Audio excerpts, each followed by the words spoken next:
here we go. The last Q&A of 2025. We're here and we managed it. There you go. Good. So let's crack on and see what we've got for you today, or what you've got for me today, which is pretty much more the way it is, really, because it's you that's asking the questions and I answer them. So these sessions are driven by you, really, because it's you telling me what it is you want to know. And I just hang around for, I don't know, what, 20, 30 minutes, something like that. And deal with whatever you want to ask me. So, hey, what do you want to know? Because this is the last one before, what is it, the 5th or 6th of January? First Monday in January is the next one I'll be. Next week, my Christmas holidays. So there we are. What do you want to know? Property, finance questions. What finance questions do you want me to answer? Just let me know what you want to do. Just pop it in the chat, whether you're coming in through YouTube, through LinkedIn, or through a couple of my property finance pages, whichever you're coming in. That's great. So ask a question. So what have we been up to? I was down in Bristol last week for a few days.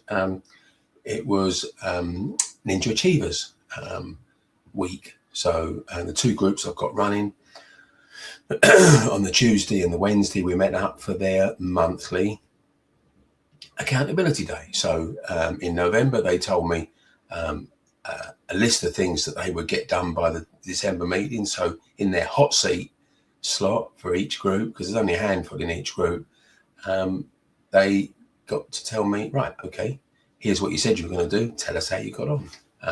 And they all agree that it's a massive call to action, really, because no one wants to be the person that feels like they let the team down.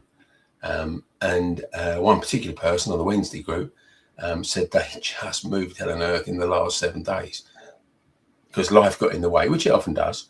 Life got in the way in the early part of that 4-week period, and they didn't get much done, but they worked like stink in that last 7 days so they could come to the Wednesday meeting and say, well, yes, I did what I said I was going to do.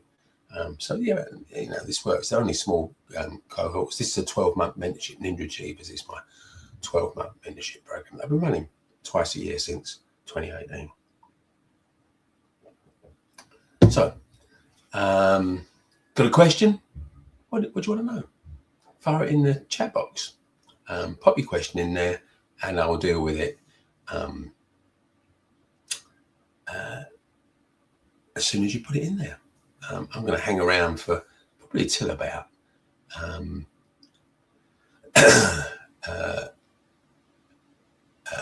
9 o'clock-ish, depending on how many questions. So, hey, if you're watching this and you're thinking, no, I don't want to wait until you know, the first week of January to get an answer, fire it in there today. So we've got a question coming in now, so we're going to do that.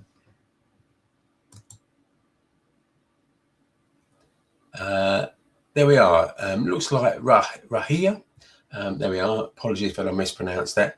Most of the houses are old. Is it worth renovating, refurbishing, or put a deposit on a new property? Well, that depends. You know, it depends on what your objective is. If you just want to buy ready to rent and you don't want to do any work and you've got plenty of money, have you got plenty of money, Rahia? You know, can you afford to put 25% down and then put another 25% down on the next one you want to buy, and the one after that, and the one after that? If you have, amazing. You'd be one of very few people that can do that. But if you can, great. And if you don't want to do any work, even better. Just do that. Now, if that's not you, if you haven't got, you know, a big 6 figures cash in your bank account ready to do that, then no, it's not worth putting a deposit down on a new property, because you're just going to chew up a big chunk of cash and you have to leave it in there for several years until the property naturally goes up in value. So, you know, you probably lock that property, that money in that property for at least 5 years, if not more. And bear in mind this other thing as well with brand new properties. They're like brand new cars. So they lose value as soon as you buy them.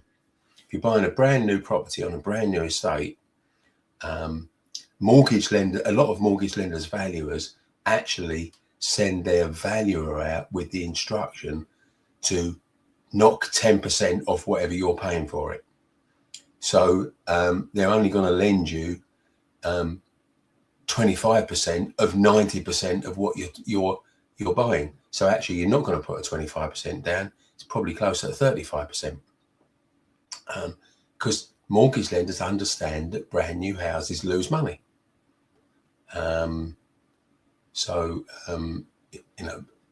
Because they're people that want to buy brand new houses will pay over the odds to get a brand new house. As a landlord, as an investor, absolutely no reason to do that whatsoever. And the worst thing you can do that, worst thing is to buy off plan before it's even built. Because then you've got no guarantee that you're going to buy a property at all, because the developer could go bust, and they do.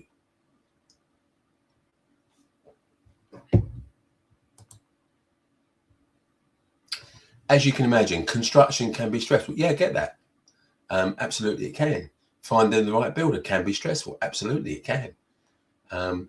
So, you know, sometimes you might want to look at different ways of buying property. So, you know, one of the things I teach people to do, and maybe you've been watching some of my, coming through YouTube, so maybe you watch some of my YouTube videos, is find a problem property that most people don't want to buy. Now, if you're really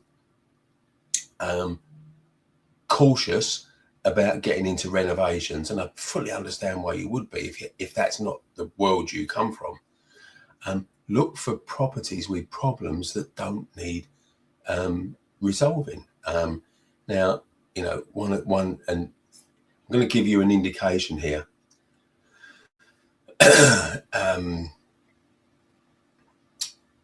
Here's something that there's loads of flats. There's loads of flats in every town, every city in the UK. And a lot of these flats are in really nice condition. They've just got one problem. They've got a short lease. They've got a lease that's probably about 50 years. Now, mortgage lenders don't like that, and they're very reluctant to lend on those type. And actually, people don't like buying them because they're unsure of how to extend the lease, or not only unsure, they don't know what it's going to cost, and it's a bit of a scary thought. But all you've got to do is to find a good solicitor that knows how to do it and know how to price it up. You know, I've been teaching people for the last 10 years. I've been teaching people for the last 10 years. So we just got a bit of a troll coming in here. So we're going to get rid of that nasty little man that's coming here. So there we are. We just got rid of him. You don't have to come in here and troll, do you? Well, why would you want to do that? So there we are. So thank you. Well, you're welcome. Look, let me go back to what I was saying. Find properties with a short lease that don't need any work doing to them, and you can find them wherever you live. Understand the process of extending the lease and the cost of extending the lease. You'll have very little competition to buy them, and you can make good money on the uplift in value. Then you can decide to sell it or rent it out, whichever you want to. So there we are. Good. So thanks for your question. Nice of you to put a question in there. Thank you very much. Don't recall seeing you on here before, so maybe it's your first time watching this. Hey, we'll come back in the new year. I'll be doing this pretty much every Monday. apart from holidays and bank holidays and all that sort of thing. So come back with some more questions. That'd be great. Hey, Steph, how you doing? Good to see you. There we are. So what do you think about setting up a revolving credit facility to use when you need to buy a deal quickly? These are marketed by the likes of Alternative Bridging. Yeah, I know they are. Brilliant idea. If you're going to be active, in property, one of the things I teach, Steph, it's a few years since you did my course, so you're probably a bit out of date with my training now. Why don't you book in for a refresher? So let's have a chat about how we could get you into a refresher course. And because a lot of people come back and do it again after a few years. And so there's quite a few bits that maybe weren't part of the course when you did it a few years ago. That was pre-COVID, wasn't it?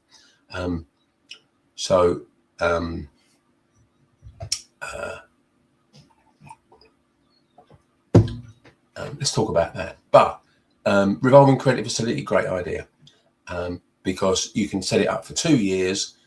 You can put money in and out as many times as you like, in part or in whole. And if you're going to be active and buy multiple properties in that 2-year period, it's really sensible to do. Don't be doing it if you're just going to buy one property in the next 2 years, though, because you're not going to get the value from doing it. So if you really want to be active, and when you want to buy a deal quick, because it can put you in the position, as long as you've got a good solicitor, it can put you in the position of really offering a 7-day completion. Massively powerful. And I know some of my other mentees have set this up, a revolving credit facility, and they do literally complete deals in 7 days. And guess what? They get them at a much better price, because agents know that if they get I'll tell you where I've seen this used most recently, in a chain break situation. So chain of buyers, all 1, 2, 3, 4, 5. Once one person's buyer drops out, and the whole chain can come crashing down. Now that person is supremely motivated to take a lower offer to keep their chain going, and the more attached they are to the property they want to buy and they've had their offer accepted on, the less worried they are about the price they pay. Now, the last one I was involved in, one of my mentees, they had an offer accepted, which was probably about 15% below the asking price, but they dropped another 20% to get it completed in 7 days once their buyer pulled out, because they were going to lose their dream house. So I think it puts you in a massively powerful position, Steph.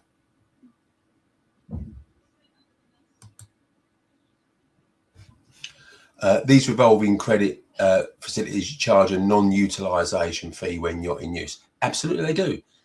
You've got to pay each month that you're not using it, not the full amount, but there's a proportionate amount, which is why I'm saying if you're going to be doing one deal in the next 2 years, don't be setting it up.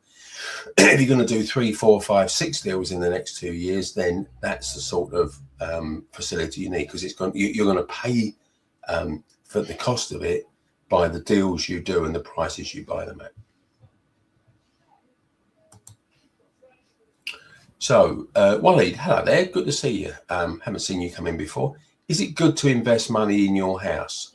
Are you talking about the house you live in?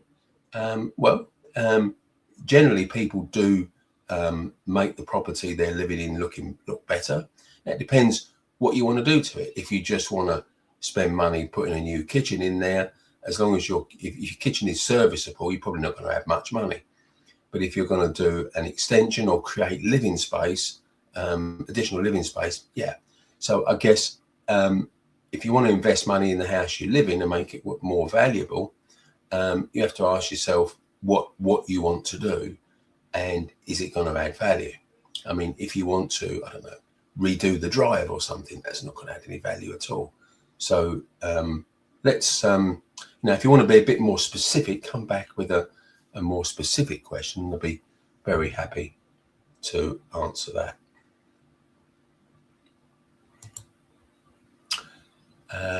Richard, there we are. Great advice as usual. Well, that's very kind of you. Thank you very much. Always try to give sensible advice. I'm not one of these rah, happy clappy type of people. It's just not my thing. But I do give common sense advice where people can actually benefit and make profit. Are you running your BRR courses in the new year? Well, actually, I am. I'm doing something. I don't know I've ever done it before. I'm going to run 4 BRR boardrooms in January, Richard. Let me pop a link up on here for you. And I'm going to run one in Bristol. No, not Bristol. I'm going to do one in Cardiff, actually, for a change.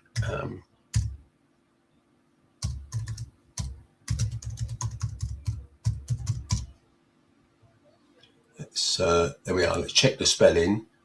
And while we're chatting about this, Richard, I'll pop this up on here for you. There we are, brboardroom.com. You can just book in. While you're considering that, let me tell you. So I'm going to be doing one in Cardiff, Birmingham, Leeds, and London, all in the back half of January, last 2 weeks of January.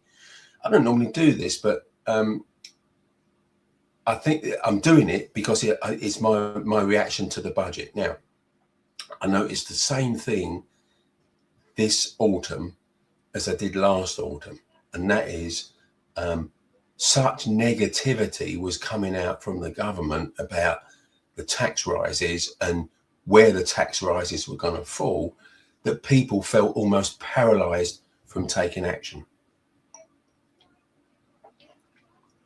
Last year, 2024, the budget was on October the 30th, and I saw this paralysis of decision making in the lead up throughout the whole month of October.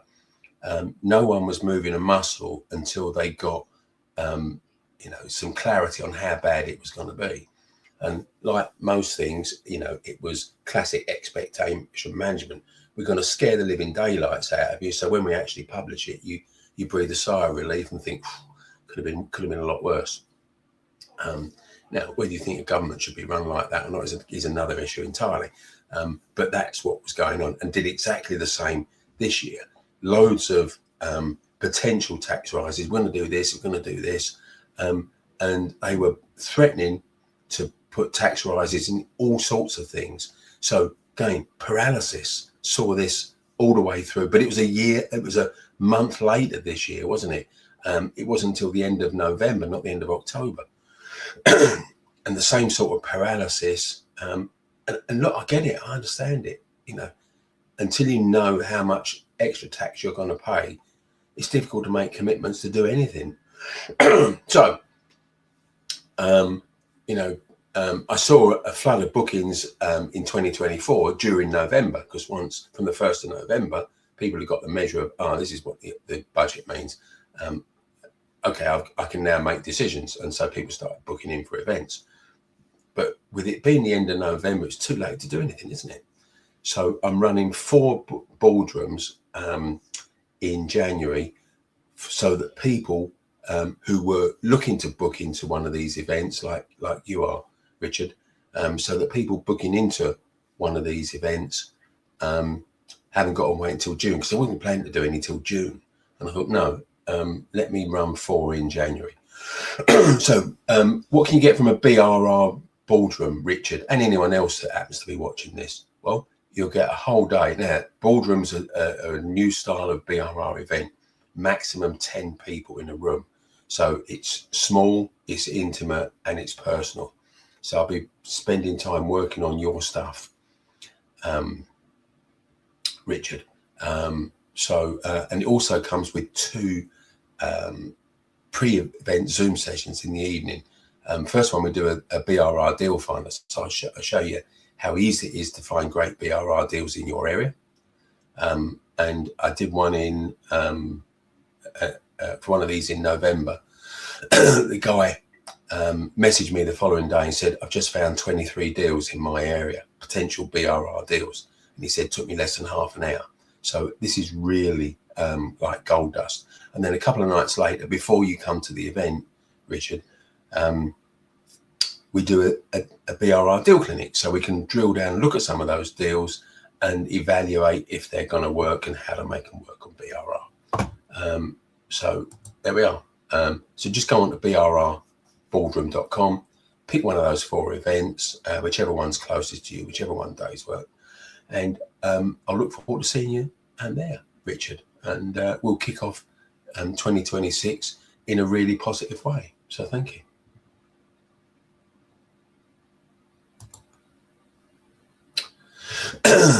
Steph, I know you did. I know you paid for the BR event, never got an invite with login details. Can you rebook me? Not until you subscribe, I can't.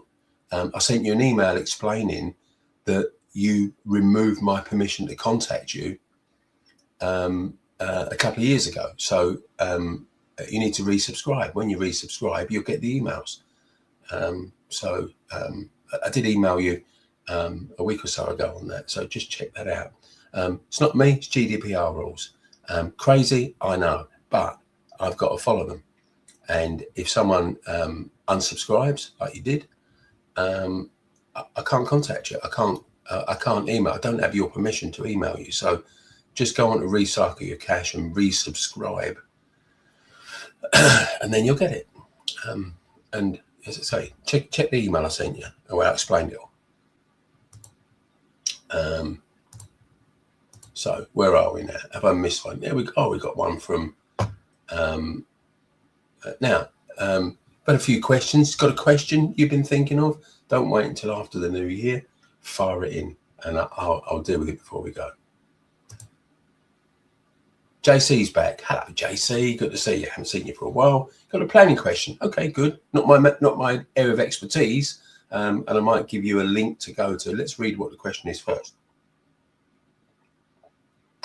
If an owner-occupier makes a change to the front of the house that requires planning, without planning, can they request for planning post-completion of the work? They can. It's called a certificate of lawfulness. Or will the council request them to remove the change? They can do, not will, can. They can say, we don't like what you've done to the front of your house. It affects the street view. It doesn't fit in with the street. You'll get an enforcement notice to put it back to how it was before you made the change. So, it's a pretty dumb move when you think about it. When you know you've got to get planning and you don't get planning. Now there are, and I've seen cases reported during this year. There was someone that just built a whole new front on, they brought the front of the property out. Council put an enforcement order saying take it down. Now, how stupid is it to spend tens of thousands of pounds to then spend tens of thousands of pounds more getting having to demolish what you put in.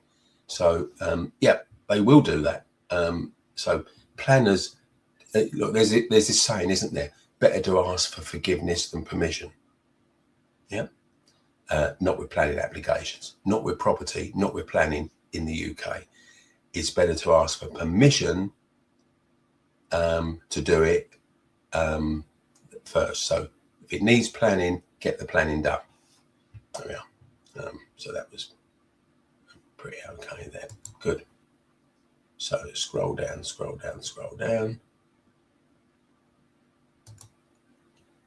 Ah, yes. There you go. See, Steph.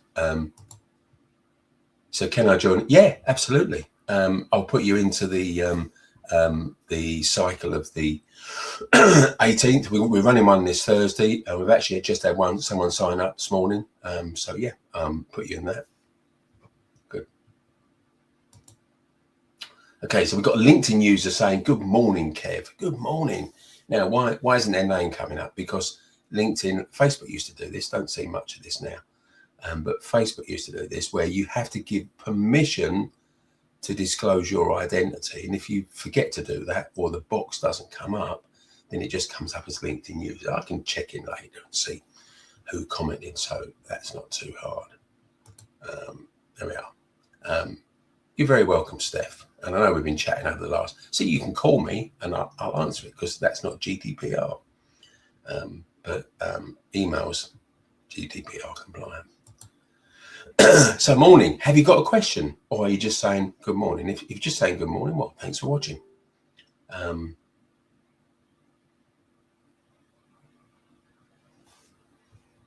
So there we are. And hey, look, I haven't told you about this, have I? Look, pitchfreenetworking.com. 10th of January in Heathrow, I'm going to on an amazing event. Wayne, wow, how you doing, Wayne? It's now there's to use a phrase, blast from the past. So I know you trained with me absolutely years ago. Great, well, good to be in contact. So thanks for watching. Don't know whether this is the first one of these you've caught, or whether you just lurk around watching them most weeks. I don't really care which, really, you know. Always happy to sort of lurk in the background and just watch what goes on. But most people do that. Absolutely fine. So there we are. If you have got a question, Wayne, fire it in. Love to answer it for you. So Pitch Free Networking, 10th of January, Saturday, Heathrow, whole day of networking, no pitching, my guarantee. No one's going to pitch you to buy training or other stuff. So it's pure networking, pure, simple, unadulterated networking. Runs from about 9:30 till 5, and you've got 5 hours of networking, including a 2-hour lunch. So it's usually about 40, 50, sometimes 60. I think a couple of years ago, we got about 80 people there. So it's a big networking event, but you get enough time actual networking to talk to pretty much everyone in the room. And I'm there. It's a really easy day for me. I'm just MC. So I've got loads of time to talk to people. And it's one of the things I do. So book yourself in, pitchfreenetworking.com. You can see it just down there. There we are. pitchfreenetworking.com. Come along. Still got loads of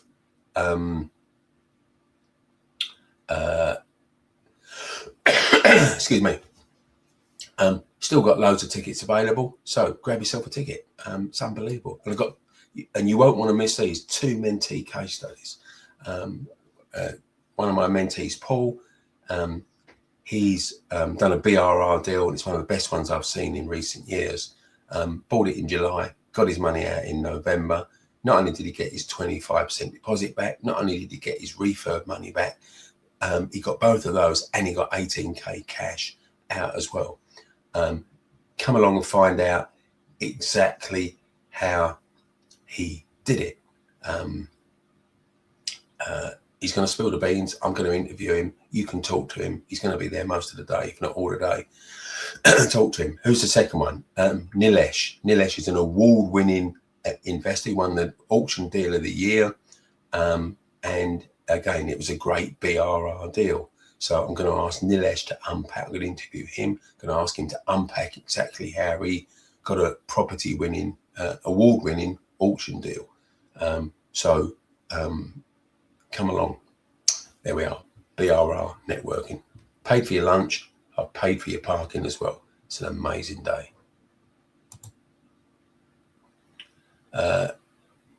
Thanks. You book on one. Amazing. I look forward to meeting you in January. Need to stop procrastinating and take some action. Absolutely. But the key thing is knowing what action to take, because you know, the natural thing is to take no action for fear of taking the wrong action. And that's probably where you've been up till now, Richard. And that's perfectly understandable. It's not a bad idea, actually. But getting some direction on what you should be doing and what it's safe and correct to be doing, that's what moves you from procrastination to action. And look, I don't know how close you are to Heathrow and whether you're free on Saturday, the 10th of January. But before, book into the boardroom, whichever one of those. But also, if you're free on 10th of January, come and talk to a load of people that have done boardrooms and high levels of training with me, and listen to their stories. They'll talk to you. They'll tell you honestly what they've done, what they've achieved. You know, there's no big boastful people. We don't really get those at my events. People that are full of themselves and, you know, bigging themselves up to be the big I am. We don't get that. But I watch out for your booking on the boardroom. But hey, why don't you come along to pitchfreenetworking.com as well? That'll be a hugely influential day for you. And there we are. So, Wayne, here we are. So you just completed on a commercial site with WP. Okay, so they're the brokerage that I'm affiliated with. Used to be a shareholder there, but there we are. I still work very, very closely with them. So you competed on a commercial site. Quick question: how quickly can we apply for redevelopment finance once the plan is granted? ASAP. So I guess you got it on a commercial mortgage, have you? So yeah, you can apply for development finance soon as that. You know, that'll be Trinity, being the brokerage, will do that. So as soon as you get it, keep in touch with Trinity, tell her what you're doing, and she'll help you get redevelopment finance. But good to see you've bought a property, and I think commercial is a very underused sector of the market. So well done for that. Good. What else can we tell you about today? We're coming to a very quiet time of the year because I'm just, with the exception of these boardrooms, which is I don't usually do. I shut down running events in the early part of the year because I'm supporting the people that jumped on board in the autumn. And this year I'm going to shut down at the end of January, a bit later than normal. And I'm going to put my support behind the people that jump on. So anyone that jumps on from the boardroom wants to work with me and wants me to mentor them. So I'll be putting all my efforts into supporting those. Because do you know why? Because it works. Very simple. That's all. It just works. You know, I don't want to be taking on new people all year round, and I don't. Big chunks of the year, I'm shut to taking on new people. I don't run events, and because I've got people that I need to support, and it works really well. So let's give you I want to join a community that actually thinks along these sort of lines. Let's tell you about my Recycle Your Cash group. There's over 3,000 people in there. And it's a great way for keeping up to date with what I'm doing. I actually posted in there over the last couple of days. I don't know if you're in there, Richard, but I've posted in there in the last couple of days about these BRR boardroom events that I'm running.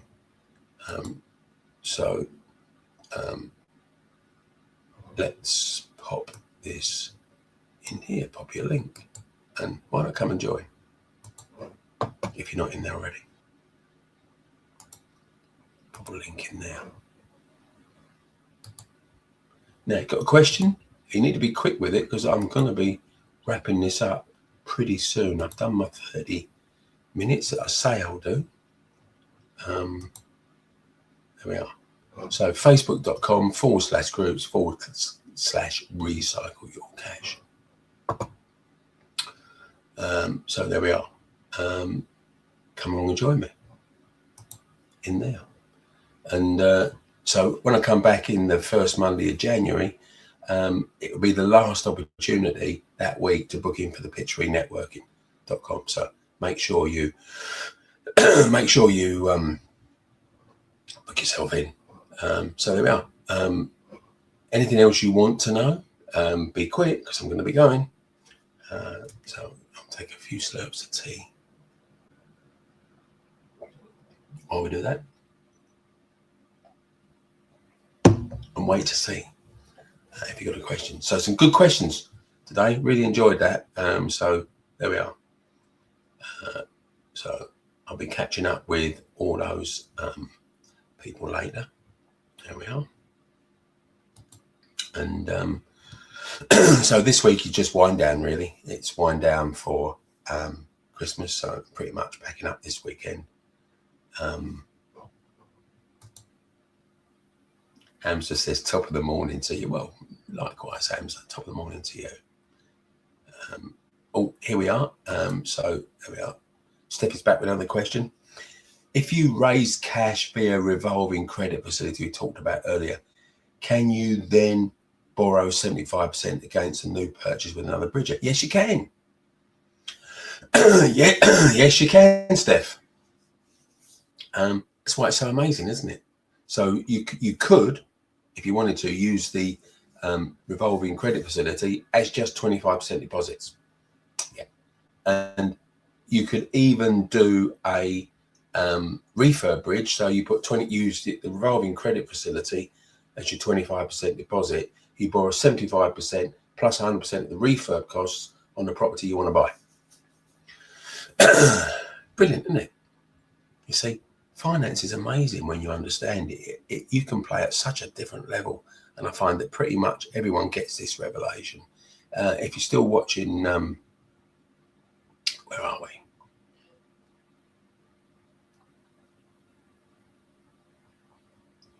Trying to scroll back here. If you're still watching, Richard, yeah, there we are. If you're still watching, Richard, you know, Steph's done my training a few years ago, mine. She could do with a refresher, but it's totally changed the way she's thinking about property, and it does to anyone else. But I'll give you a lot of enlightenment onto that. Hamza said, thanks, mate. You're very welcome.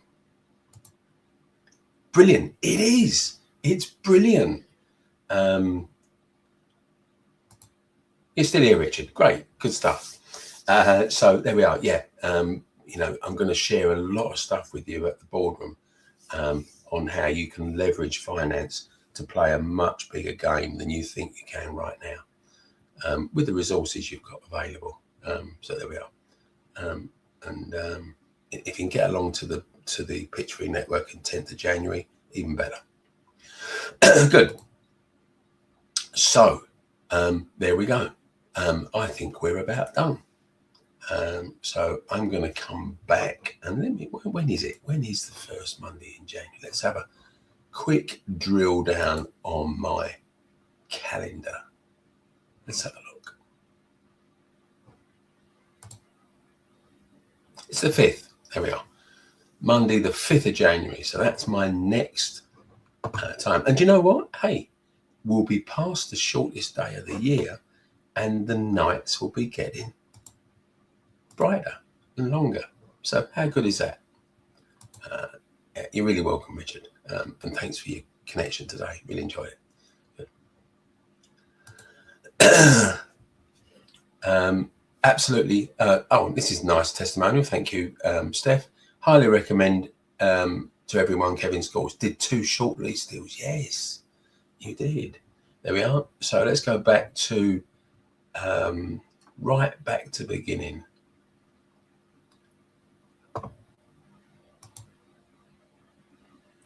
Rahia, don't know if you're still watching. If you are, I told you about short lease flats, didn't I? Well, Steph did a couple of those. After I taught her how to do them, she's done a couple of those, and I've got loads of people that I've trained that have done deals with short lease flats.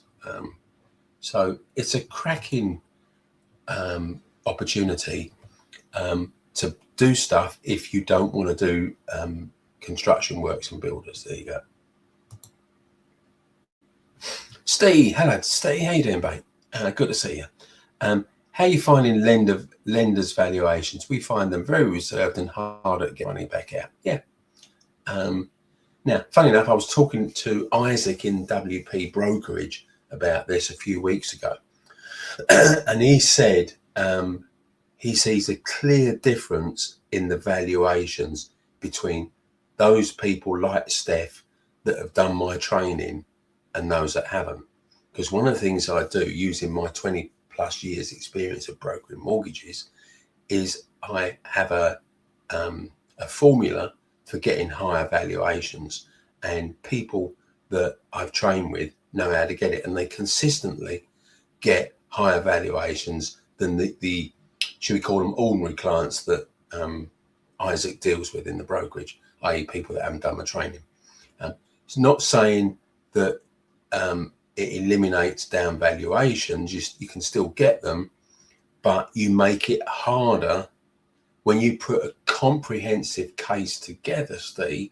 You make it harder for a valuer to down value the property by as much. So we are finding them reserved, but when you put a comprehensive case together for the uplift in value you've created, you'll still get most of your money out. Remember what I said to you? Hey, Steve, look, I've been talking about pitch-free networking. Now, I don't know how long you've been in on this broadcast, but if you come along on 10th of January to Heathrow at pitchfreenetworking.com, it's underneath my name. You're going to talk to one of my mentees, Paul, and he's just got all his refurb money out, all his 25% deposit out, and 18k on cash on top. So if you're struggling to get that sort of result, get yourself along there, listen to my interview with him, and actually sit and talk to him, or stand and talk to him, and find out what he's doing that you're not. There you go. And actually, I'd love to see you. Can't remember if we've met or not, Steve, but it'd be nice to meet. Really nice to meet. So, if you can get to Heathrow on 10th of January, I'd really love to see you there, Steve. Good. Oh, you're going to be in Morocco, mate. All right, when's the next one? Well, the next one, I only do two a year. The next one's going to be middle of July. Unless you want to come along to one of the boardrooms. Remember, I'm doing BRR boardrooms back end of January. Hopefully you'll be back by the last 2 weeks of January. I'll be doing one in Cardiff. Are you down Devon way? Just trying to think. So there we are. Pop in, check out brrboardroom.com. If you can make one of those dates, then we can have a chat about that. But otherwise it'd be a summer barbecue, I think second Saturday in July. But, yeah, I thought you were. Well, I'm going to be. Are you back up if you're back by the 15th? I'm going to be in Cardiff on the 15th of January. Don't know if you're back by then or not. Maybe you're still in Morocco. Not a bad place to be fair, in January, is it? But there we are. Good. So, let me know.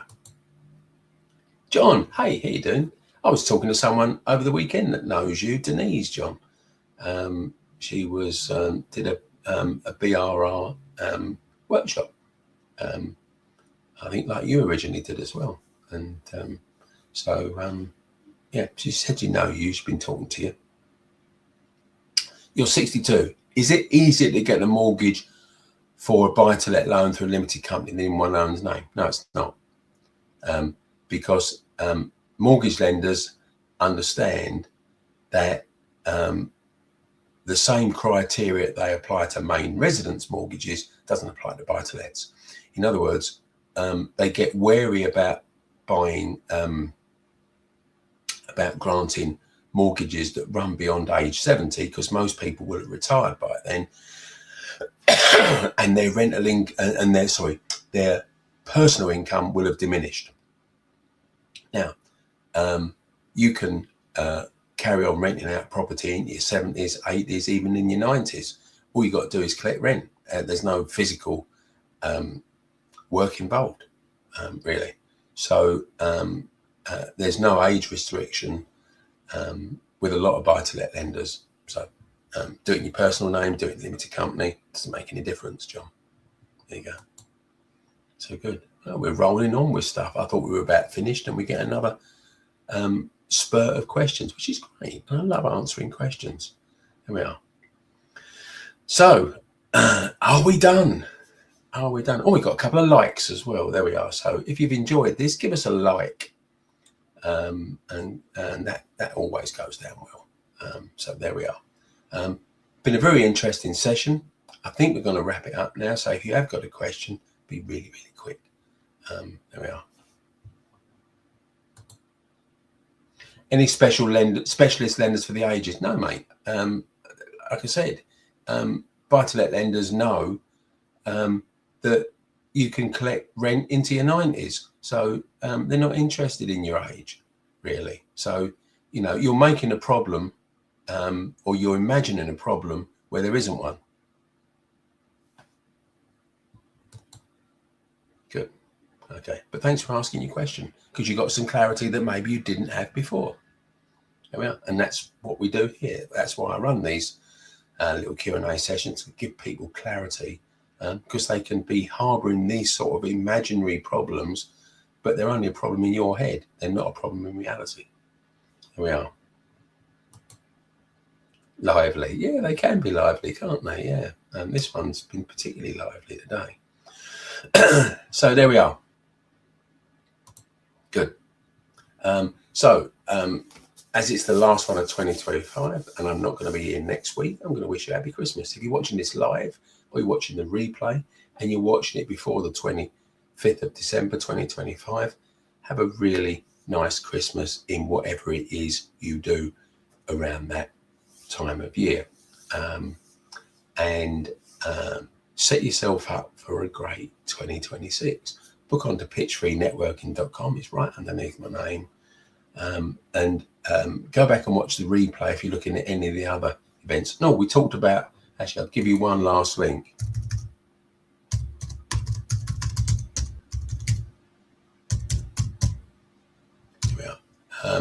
Steph talked about, I misspelt that. Let's do it again.